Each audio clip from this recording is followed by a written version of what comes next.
Assalamualaikum warahmatullahi wabarakatuh.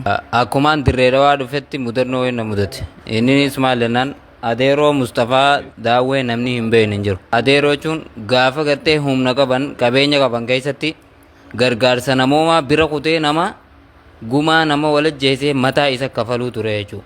Qabeenya isaa guddaa Oromoof gumaachaa nama ture. Har'ammoo unoo kaleen isaa lameen torbaanitti taraa sadii shan dhigachuu jira jechuudha. Amata sadi osoo nama tokko waa takka hin gaafatin dhiigaan kalee isaa lachuu dhiqachaa ture. Amma gaa humna isaati ol taate mana qabu itti gurguree warri kiraa keessa galanii karaa takka isaan nama gargaaruu ture. Amma immoo harka keessan mudatee jira. Miiliyoona 9 gaafatan biyyeentii oofanii kalee isaa qayyaruu fi waan qabdaniin akkaawuntii as gubbaa tanarratti waan qabdaniin akka bira dhaabbattaniin isiniin jechuu barbaadaa. Adeeroo Mustafaa akkami amma fayyaan ta'e? Namni rabbi laaffiseef nama dhukkubsatee beeka. Akkana cinaa dhaabbatan. Ana abbaa ilmaan shaniiti. Kanaafuu namni rabbi laaffiseef na dirmadhaa lubbuu na baraaraa. Lubbuu na bitaadhaa namni sabni fayyanii guutuun osoo abaluu fi abaluun jenne namnummaan addunyaa tanarra jirtan hundi akkana bira dhaabbataniin dhaamsa isin dabarsa.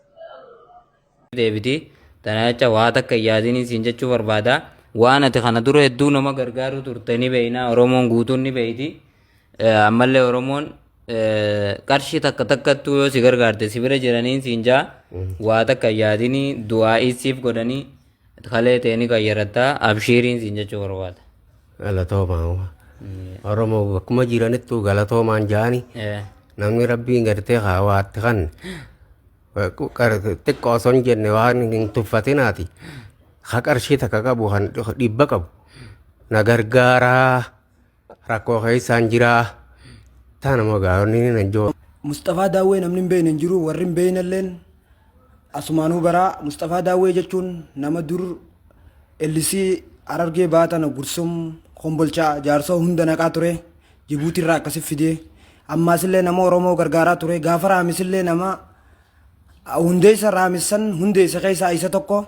Ammaan tan ammoo hofcoo sanillee itti gurguree itti fixee dukkaana isaa biyyaattillee itti fixatee mana asiitillee ammaas qabeenya isaa fixuu bira kutee qabeenya obboleeyyan isaatillee wajji fixan.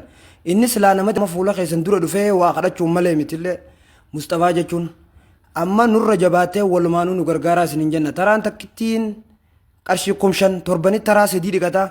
Torbee kana qarshii 15,000 amma 3 15,000 torbanitti amma 15,000 fixee amma 3 guutuu kan nam tokko maan gaafatin akkasiifuma isaatii dhiqachuu jira.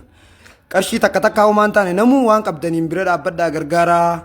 Inni hammaasillee akkasuma abbaa ilmaan shaniiti.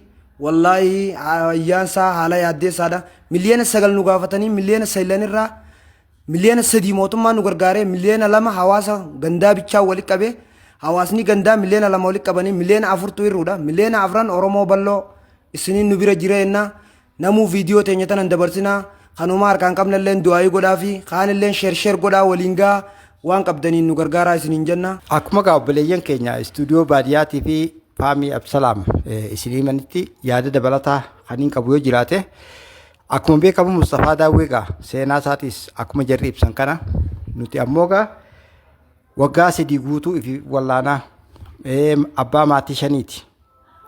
Kanaas gaa tajaajilaa asiin ga'e jechuudha. Har'a ammoo gaa miliyoona 9 nu gaafatame san keessaa kan dameen fayyaa Itoophiyaadhaa miliyoona 3 gargaarte.